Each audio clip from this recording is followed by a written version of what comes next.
Donc, abordons le sujet suivant. Le coronavirus tombe à point nommé, puisque là, on sait depuis ces derniers jours, là, on voit ça dans toutes les unes des journaux, dans les kiosques.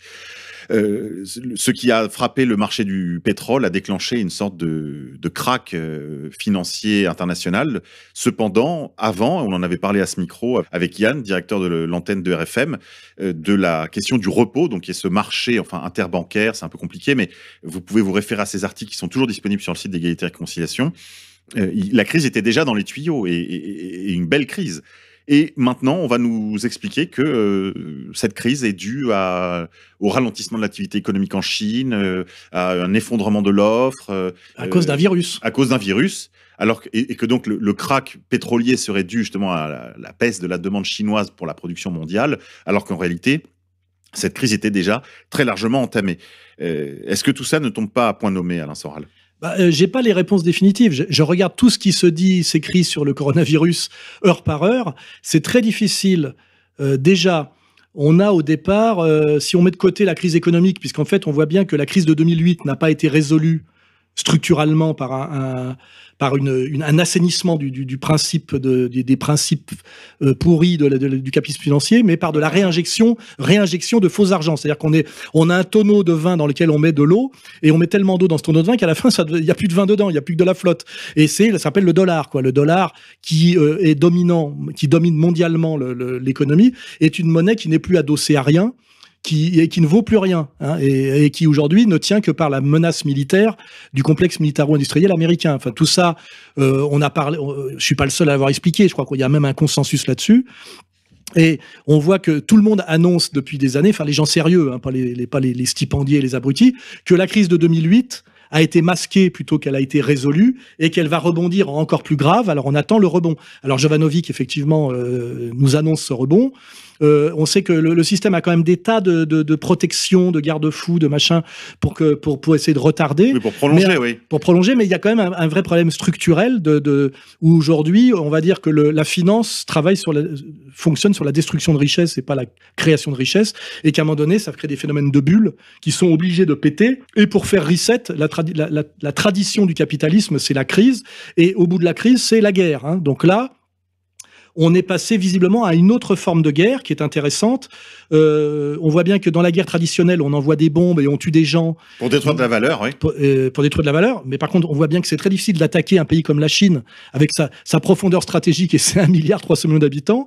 Et que peut-être au départ, on voit qu'effectivement, les Chinois se prennent un espèce de virus mutant assez actif sur la gueule. Ils réagissent d'ailleurs très très vite et ils sentent le danger de la menace. Alors est-ce que ce coronavirus n'est pas au départ le fruit d'une guerre qu'on appelle guerre bactériologique, puisqu'on voit aujourd'hui que dans la modernité, pour faire tomber une économie, il y a deux types de virus. Il y a le virus informatique, puisque tout est informatisé dans les pays modernes et qu'on peut faire tomber une économie par une stratégie virale informatique. Ce qui s'est produit d'ailleurs dans le dernier conflit ukrainien. On a vu qu'il y avait des équipes de hackers de part et d'autre qui déstabilisaient les centrales électriques de l'un ou les entreprises de l'autre. Oui. On est aujourd'hui dans l'époque de la guerre du virus. Virus, on va dire, numérique et virus réel. Et là, on se dit, tiens, les Chinois sont peut-être attaqués parce qu'effectivement, c'est une économie. Comment lutter contre l'hégémonie grandissante et inéluctable des Chinois qui, grâce, au moins la retarder, oui. Qui, grâce, je rappelle, à la malhonnêteté de Wall Street, à partir de Reagan, a affaibli totalement l'Amérique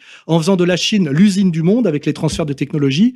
Et donc, en fait, la puissance aujourd'hui chinoise est liée à la trahison de l'Amérique par Wall Street. D'où d'ailleurs l'élection de Trump, qu'il a assez bien fait comprendre aux Américains de base qui l'ont assez bien compris. Voilà. Donc aujourd'hui, qui s'était engagé d'ailleurs, pardonnez-moi, avec la Chine dans on a appelé ça guerre commerciale qui était assez tendue il y a quelques semaines avant l'éclosion du coronavirus. Donc il y avait déjà quand même un climat larvé de conflit. La Chine est le problème de tout le monde, et même d'ailleurs le problème de la Russie pour des raisons démographiques, puisque on voit bien que la Chine et la Russie ont une énorme frontière commune.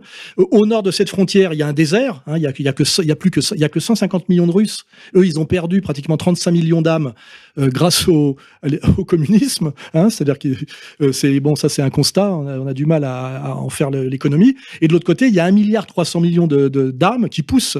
Donc à un moment donné, voilà, il y a un problème donc démographique entre la Chine et la Russie, et puis il y a un énorme problème économico-financier hégémonique entre la Chine et les États-Unis. Et après, on voit bien qu'il y a 3 acteurs majeurs dans le monde aujourd'hui. Il y en a plus 2. Il y a les États-Unis, la Chine et la Russie qui sont en triangle.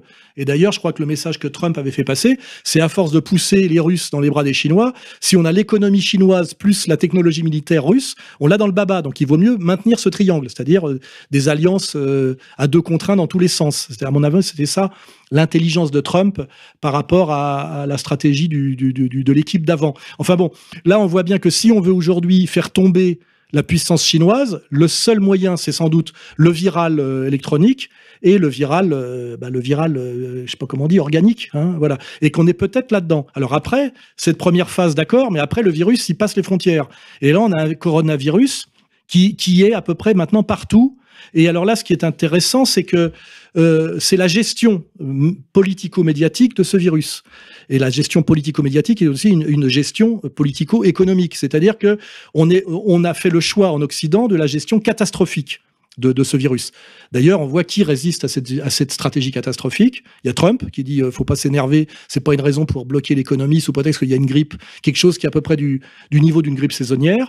On ne sait pas du tout comment réagit le pouvoir russe. Sans doute qu'il ne réagit pas comme nous, parce qu'on en parle très peu. Et par contre, alors eux, ils ont prétendu, alors je ne sais pas où ça en est aujourd'hui, parce que ça évolue heure par heure, mais jusqu'à une date très récente, ils prétendaient avoir 0 cas de coronavirus. Oui, enfin voilà, eux, ils ne sont pas dans le catastrophisme, à bloquer leur économie et à tout mettre à zéro. Alors que nous, en Occident, si on voit les pays qui sont impactés malgré eux, on dira c'est la Chine, l'Iran. Bon, c'est quand même des ennemis du nouvel ordre mondial. Mais nous, notre pouvoir politico-médiatique s'est jeté dans le catastrophisme et volontairement fait tomber l'économie, la paralyse. C'est-à-dire qu'on a une vraie stratégie aujourd'hui de paralysie de l'économie. Alors, est-ce que c'est pas pour habiller de virus une crise structurelle et qui était inéluctable, qui est la contraction de l'économie par les contradictions fondamentales du nouvel ordre mondial. C'est la faute au virus. Et comme par hasard, ça accompagne. Alors, est-ce que ça serait une explication possible, hein? Et puis aussi, il faut pas oublier que par le virus, on peut absolument tout imposer politiquement, c'est-à-dire la dictature, le confinement, l'interdiction de réunion, le report même des élections. On en parlait tout à l'heure hors antenne, on n'a pas l'explication totale.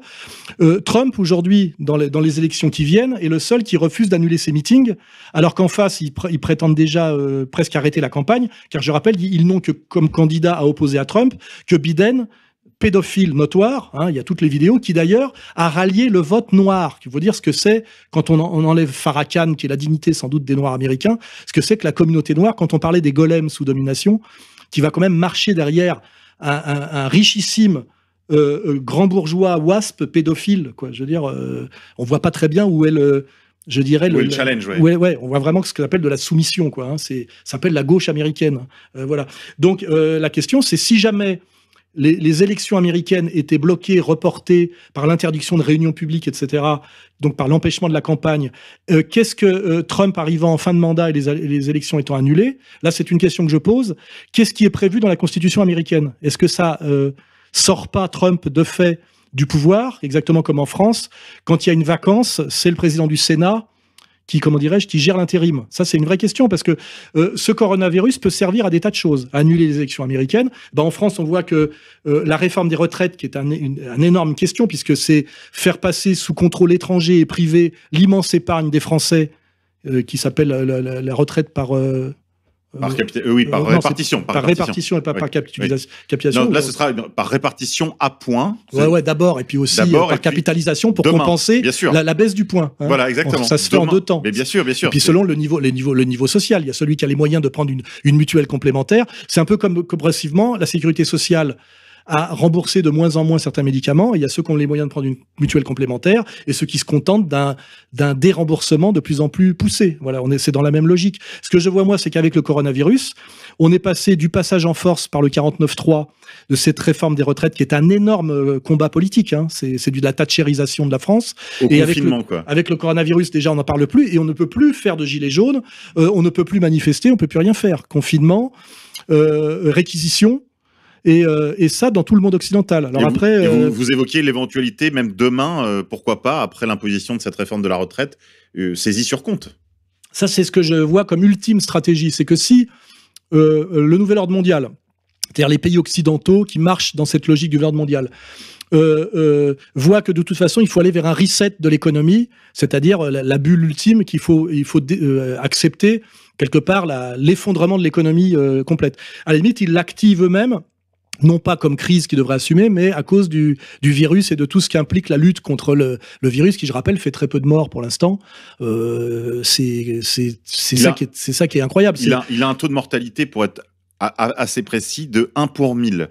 Oui, puis surtout combien de morts en France à cause de ça par rapport à une grippe saisonnière, même si ça se rapproche plutôt d'une pneumonie, c'est qu'en fait, il n'y a pas de raison. C'est pas la peste, la peste noire du Moyen-Âge. C'est pas la peste ni bubonique, même la grippe espagnole. Non, c'est pas la grippe espagnole. Du début du siècle dernier. Mais juste pour donner un chiffre, il est dans des analyses assez alarmistes, mais malgré tout, pas trop loin de la réalité pour l'instant, au vu des chiffres qu'on a au niveau international, prédisent un taux de mortalité d'à peu près 1 sur 900, 1 sur 1000. En imaginant qu'il y ait aux États-Unis, par exemple, 90 millions de contaminés dans quelques semaines, on peut imaginer qu'il y ait aux alentours de 400 000 morts, ce qui est quand même, qui commence à être considérable en chiffres, même si... mais rappelez-vous du H1N1 et de le cirque qu'on avait fait sur le H1N1 qui a permis à Roselyne Bachelot de se remplir les poches en achetant 100 millions de vaccins. Oui. On ne sait pas où ils sont dans les frigos encore. Je pense qu'ils sont périmés désormais. Oui, mais enfin, il y en a qui ont touché leur rétrocommission. Ça, c'est sûr. Alors, si vous permettez juste une remarque là-dessus aussi, c'est un point important. Je pense qu'il faut que nos amis sachent qu'il ne faut surtout pas courir dans l'éventualité où un vaccin serait trouvé. Sachez que les Israéliens ont déjà annoncé qu'ils sont sur une piste d'un vaccin. Au contraire, il y a un médecin de Marseille qui, vous pouvez trouver ça très facilement, c'est sur les grandes chaînes publiques, France 3 et autres. Vous pouvez trouver donc les allocutions de ce docteur qui parle d'un médicament connu comme le loup blanc, qui s'appelle la chloroquine, qui soigne le paludisme, qui est un médicament connu depuis le XVIe siècle.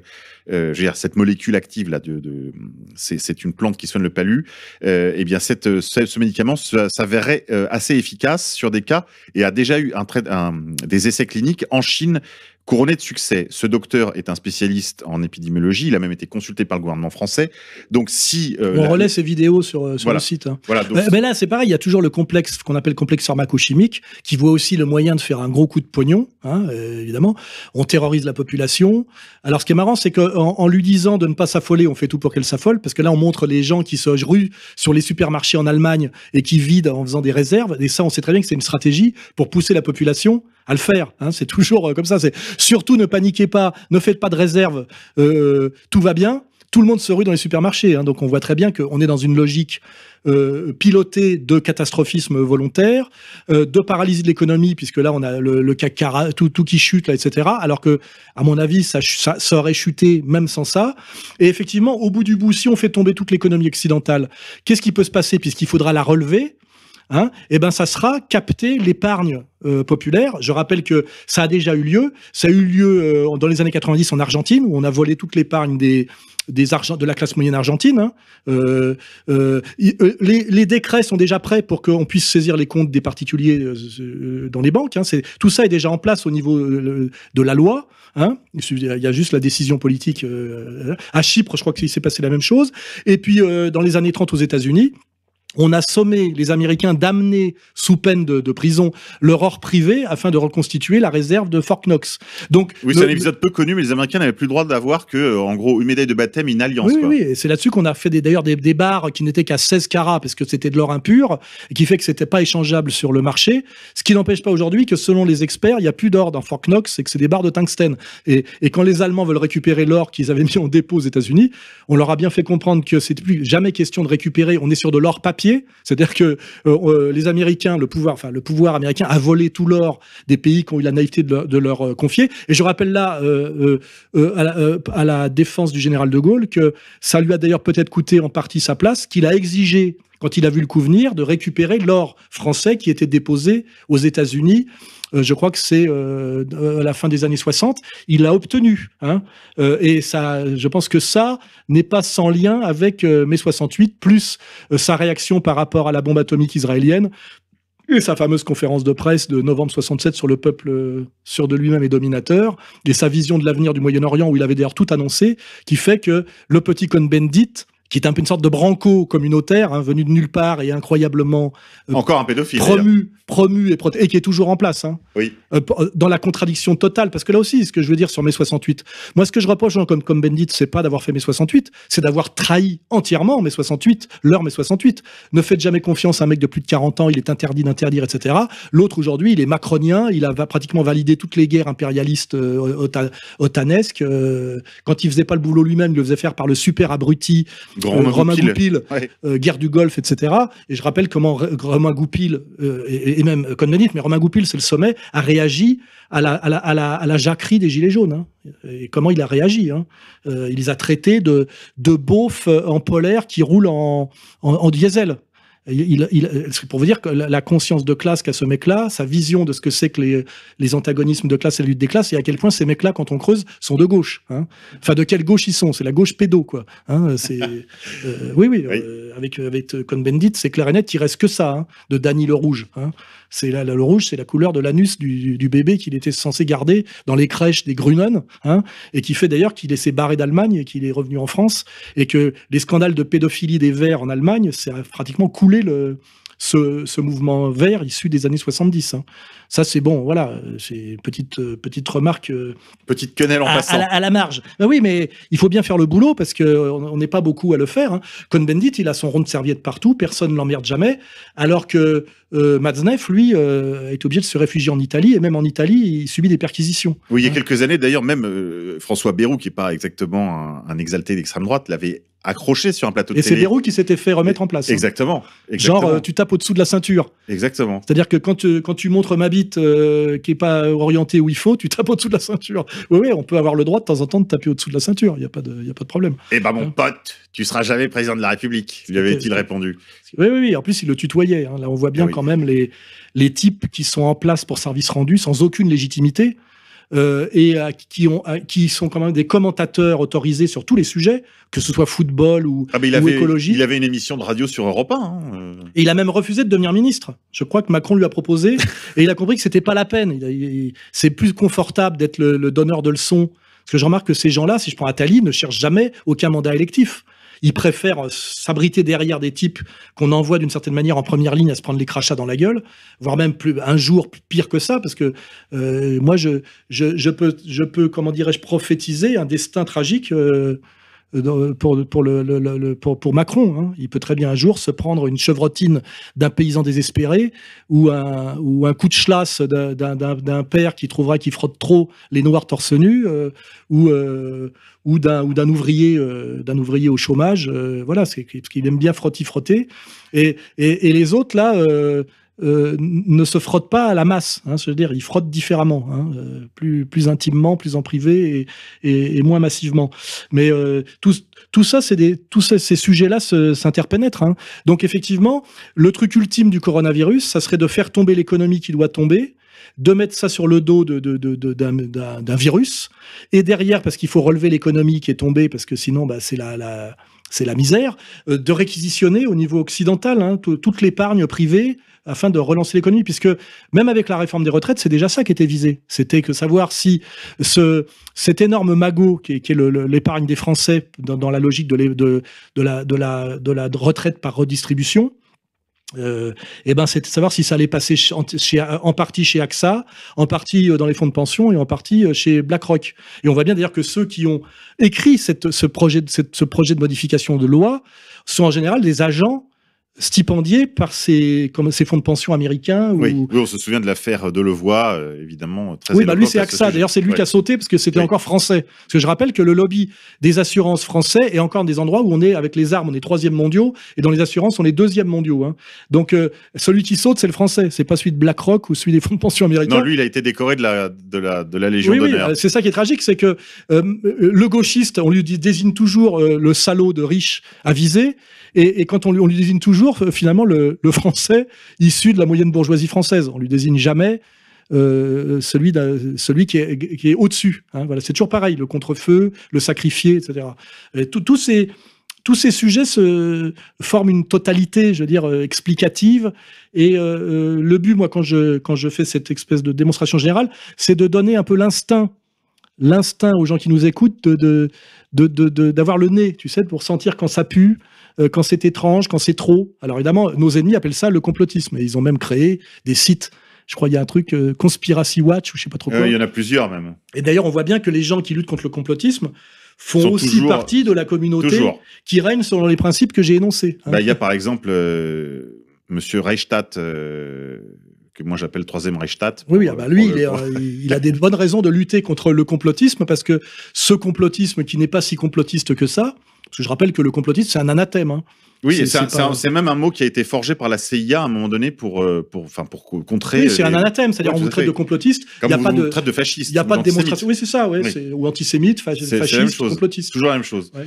Et comme par hasard, celui qui a pris le marché de la lutte contre le complotisme, du débunkage, je crois, c'est Rudi quatrième Reichstadt. Voilà. Et puis, alors, il a un site que personne ne lit, mais par contre, il a toutes les aides pour le faire fonctionner, lui. Hein. Et il se fait jamais emmerder. Donc, il y a quand même une cohérence globale. Hein. Nous, on se revendique quand même d'une certaine cohérence et d'une certaine fonctionnalité. Ce qu'on dit est assez cohérent, et en plus, ça correspond quand même beaucoup à la réalité. Et ça, pour le vérifier, il suffit quant à moi, de regarder ce que je dis et surtout ce que j'écris, parce qu'on m'attaque jamais comme écrivain. C'est marrant, je suis toujours un agitateur. Pourquoi ? Je rappelle que j'ai publié plus d'une dizaine de bouquins, dont la moitié sont des best-sellers, ce qui est quand même pas pour rien. Et les gens les achètent pas parce que les médias mainstream leur disent de les acheter. Hein. Il y a jamais eu aucune recension de Comprendre l'Empire. On est quand même à 120 000 exemplaires vendus. J'ai quand même, depuis 20 ans, donner des directions, des analyses, des produits, des explications qui semblent se vérifier par les faits. Hein. Notamment Comprendre l'Empire, qui est sorti en 2011, je crois. Si vous le relisez aujourd'hui, vous verrez que quand je dis « sera la presque toujours raison », c'est que je dis quand même, je suis beaucoup plus près de la vérité que tous mes contradicteurs. Hein. Écoutez, Alain Soral, merci pour cette mise à jour de Comprendre l'Empire en direct. On n'a pas abordé le petit sujet de la Lombardie. Je le lance comme question, puisque normalement, notre camarade Xavier venait de Lombardie, mais n'a pas pu venir. Est-ce que le confinement de la Lombardie est une volonté de la Ligue du Nord pour faire chanter le pouvoir romain, ou est-ce que c'est l'inverse ? Est-ce que c'est parce que la Lombardie est dans la main de la Ligue du Nord et il y a des logiques aujourd'hui de rapprochement économique qui l'éloignerait, on va dire, de la tradition atlantiste, otanesque, libérale, occidentale. Et là, je ne maîtrise pas tout à fait le dossier de qui mène la danse et des enjeux de ce confinement assez étrange de la Lombardie. Donc, j'espère que Xavier pourra y répondre. Et puis, là, on laisse ça aux commentaires on laisse cette question ouverte aux commentaires de nos auditeurs. Hein. Alain Soral, merci. Merci à vous.